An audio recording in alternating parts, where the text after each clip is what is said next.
Now we're going to go to the compiling process. So you're going to go to ACA, annual reports, and you're going to follow this whole workflow. We're going to start off with compiling.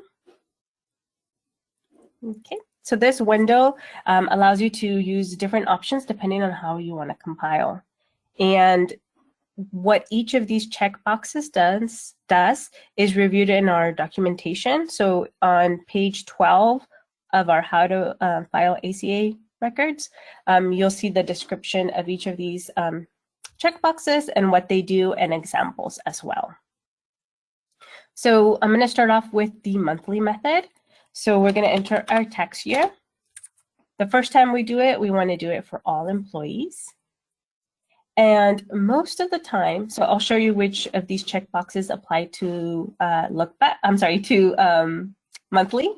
So if this is your first year as a ALE and you didn't realize that until later on and you had a hard time getting your plan set up, so you didn't start offering it until like March, you can use this option. It'll add it 2D from January to March. So that's a very specific situation, but that's an option there.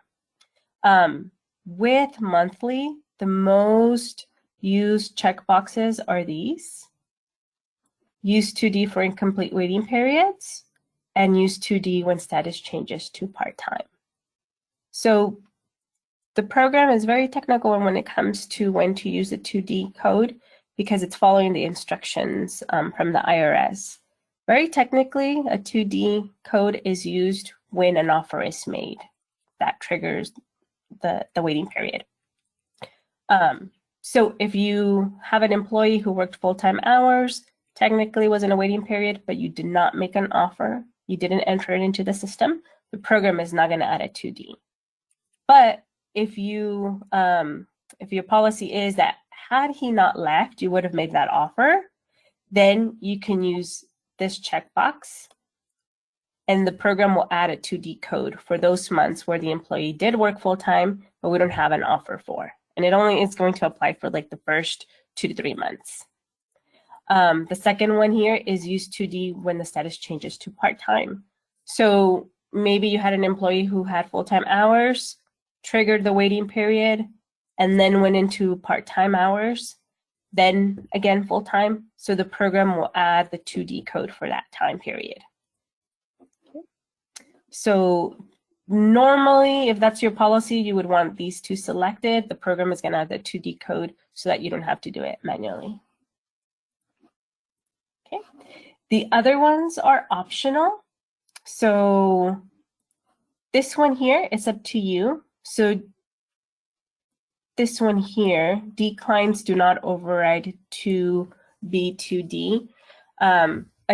If you offer your employee insurance and he declines since the very beginning, you have an offer code since he started working with you.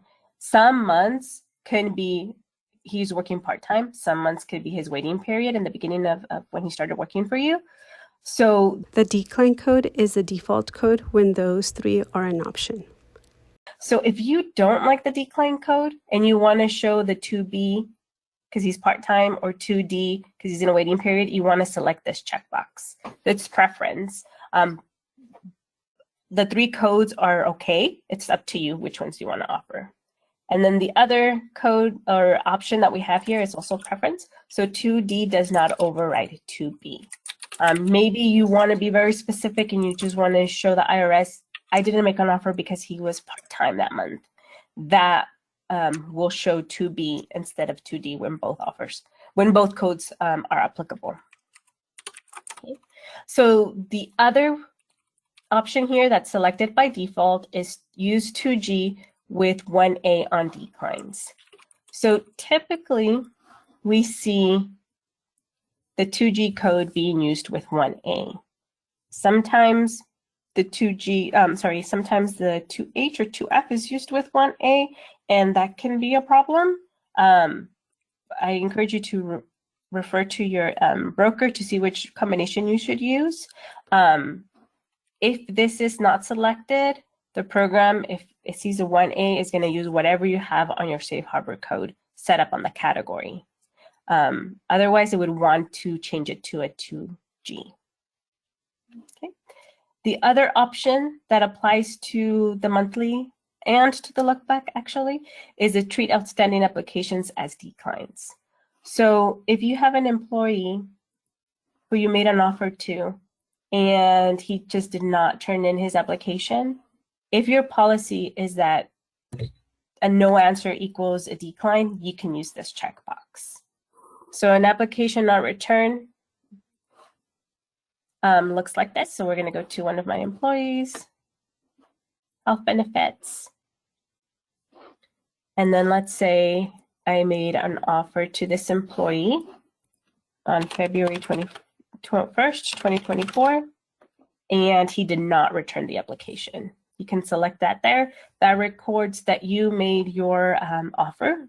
You fulfilled your responsibility as an employer. It's just that the employee did not give you a definite no or a yes. So that gets saved.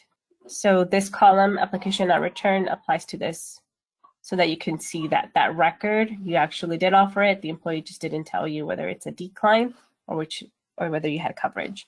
So when the program sees that and it has this option selected, then it will add the decline code, 2G, 2H, or 2G. And so let me go ahead and select all the options that could apply to the monthly method if you want to take a screenshot of that. And I'm going to show these are preference and if it's in your policy.